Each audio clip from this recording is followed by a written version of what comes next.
Hello everyone, welcome back to the channel. आज का video बहुत इंपॉर्टेंट है उन लोगों के लिए जो लॉन्ग टर्म ट्रेनिंग से ट्रांसफर लेना चाहते हैं। बहुत सारे स्टूडेंट्स ऐसे हैं जो लॉन्ग टर्म ट्रेनिंग ज्वाइन कर लेते हैं, लेकिन उसके बाद वेरियस रीजंस की वजह से वो लोग ट्रेनिंग से ट्रांसफर लेना चाहते हैं। अब अगर उन्हें ट्रेनिंग से ट्रांसफर लेना है तो उसका क्या प्रोसेस होगा, इंस्टीट्यूट को आप कैसे कम्युनिकेट करेंगे कि आप ट्रांसफर लेना चाहते हैं, और ट्रांसफर लेने के बाद आपको क्या प्रोसेस फॉलो करनी पड़ेगी, वो हम यहाँ पे देखने वाले हैं।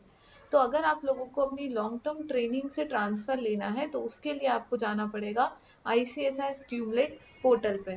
तो सबसे पहले हम स्ट्यूमलेट पोर्टल ओपन करेंगे। फर्स्ट जो वेबसाइट है ये स्ट्यूमलेट पोर्टल है आईसीएसआई का। आईसीएसआई स्ट्यूमलेट पोर्टल पे सबसे पहले आपको लॉगिन करना होता है। आपका स्ट्यूमलेट पे जो लॉगिन रहता है वो आपका फाउंडेशन का लॉगिन रहता है, और पासवर्ड जो भी आपने सेट किया होगा वो आपको यहाँ पे एंटर करना होता है। तो यहाँ पे आप लॉगिन कर लेंगे।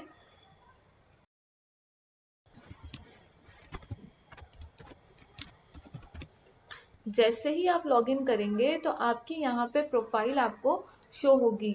आपका जो आईसीएसआई पे प्रोफाइल बना हुआ है वो आपका यहाँ पे शो होगा। ट्रेनिंग की एप्लीकेबिलिटी आपके यहाँ पे शो होगी, कितनी ट्रेनिंग आपकी कंप्लीट हो चुकी है, कितनी अभी रिमेनिंग है, वो सारी डिटेल्स आपकी यहाँ पे शो होती है। अब क्योंकि आपको लॉन्ग टर्म ट्रेनिंग से ट्रांसफर लेना है तो यहाँ पे लॉन्ग टर्म ट्रेनिंग आपको शो कर रहा है। ड्रॉप डाउन ऑप्शन में आपको जाना है।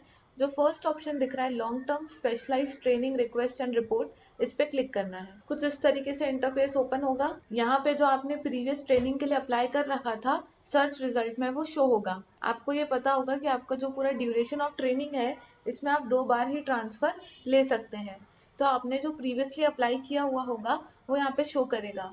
आपको यहाँ पे एक रेडियो बटन शो होगा, उस रेडियो बटन पे आपको क्लिक करना है। ये हम सिलेक्ट इसलिए कर रहे हैं क्योंकि हमें यहाँ पे ये शो करना है कि हमें इस ट्रेनिंग से ट्रांसफर लेना है और कहीं और अप्लाई करना है। तो आप अभी जहाँ पे भी वर्किंग कर रहे हैं, जहाँ से भी आप ट्रांसफर लेना चाहते हैं, उस वाले रेडियो बटन पे आपको क्लिक करना है। नीचे आपको फर्स्ट पे ही ऑप्शन दिखेगा ट्रांसफर ऑफ ट्रेनिंग, इस पे आपको क्लिक करना है। कुछ इस तरीके से इंटरफेस ओपन होगा। क्योंकि अभी हमने पीछे रेडियो बटन पे क्लिक किया था तो यहाँ पे ऑटोमेटिकली सारी डिटेल फिल रहेगी कि अभी आप कहाँ पे वर्किंग कर रहे थे। जब आप स्क्रॉल करेंगे तो यहाँ पे आएगा अपलोड डॉक्यूमेंट्स। क्योंकि आप ट्रेनिंग के लिए ट्रांसफर कर रहे हैं तो आपको यहाँ पे कुछ डॉक्यूमेंट्स अपलोड करने पड़ेंगे। ड्रॉप डाउन ऑप्शन में जब आप देखेंगे तो यहाँ लिखा हुआ है NOC from previous employer, other document, clearance letter of previous training. तो यहाँ पे आपको एनओसी फ्रॉम प्रीवियस एम्प्लॉयर पे क्लिक करना है। क्या होता है कि जब आप ट्रेनिंग से ट्रांसफर लेते हो तो जो आपके प्रीवियस एम्प्लॉयर है उनसे आपको एनओसी लेनी होती है, नो ऑब्जेक्शन सर्टिफिकेट लेना होता है। तो वो नो ऑब्जेक्शन सर्टिफिकेट आपको यहाँ पे अपलोड करना रहेगा। तो जैसे ही आपने डॉक्यूमेंट सेलेक्ट किया एनओसी फ्रॉम प्रीवियस एम्प्लॉयर, तो यहाँ पे फाइल चूज करने के लिए ऑप्शन आ गया है। तो आपको यहाँ पे क्लिक करके फाइल चूज करनी है, देन अपलोड पे क्लिक करना है।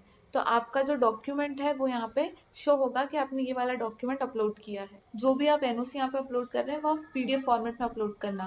देन है डेट ऑफ टर्मिनेशन, कब से टर्मिनेशन हो रहा है, कौन सी इफेक्टिव डेट है, वो डेट आपको यहाँ पे मेंशन करनी है। देन नेक्स्ट ऑप्शन यहाँ पे रहता है reason of training transfer, transfer लेने का रीजन क्या है। यहाँ पे कुछ ग्राउंड्स दिए हुए हैं, इन ग्राउंड्स पर आप ट्रांसफर ले सकते हैं। पहला ग्राउंड है मेडिकल ग्राउंड, सेकेंड है transfer of parents to another city, third reason misconduct involving moral turpitude, marriage, shifting of trainer to another city involving distance more than 20 kilometers from current professional address of trainer, irregular payment, non-payment of stipend, mutual consent, better opportunity। हो सकता है आपको कोई और अच्छी opportunity मिल रही है और आप इसीलिए ट्रांसफर लेना चाह रहे हैं। Transfer to new regulation. तो ये कुछ रीजन है, इसकी वजह से आप अपनी ट्रेनिंग में ट्रांसफर ले सकते हैं। तो आपको यहाँ पे वो रीजन सिलेक्ट कर लेना है, और रीजन सिलेक्ट करने के बाद आपको सबमिट पे क्लिक कर देना है। जैसे आप सबमिट करेंगे तो आपकी जो ट्रांसफर की रिक्वेस्ट है वो इंस्टीट्यूट के रिकॉर्ड में सक्सेसफुली रजिस्टर्ड हो जाएगी। अब आपने यहाँ पे ट्रांसफर के लिए बता दिया है। अब आप कहीं भी न्यू प्लेस पर ट्रेनिंग करेंगे तो आपको बैलेंस ट्रेनिंग के लिए रजिस्ट्रेशन करवाना रहेगा। जैसे हमने स्टार्ट किया था तो हमने लॉन्ग टर्म ट्रेनिंग पे अप्लाई किया था, लेकिन अब आपने वहां से ट्रांसफर ले लिया है, अब आप नई जगह पर ट्रेनिंग करेंगे तो आपको वहां पे बैलेंस ट्रेनिंग रजिस्ट्रेशन करवाना रहेगा। वो कैसे होगा वो हम नेक्स्ट वीडियो में देखेंगे। तो आई होप आपको प्रोसेस समझ में आ गई होगी कि अगर आप ट्रेनिंग से ट्रांसफर लेते हैं तो आपको इस तरीके से कम्युनिकेट करना होगा इंस्टीट्यूट को।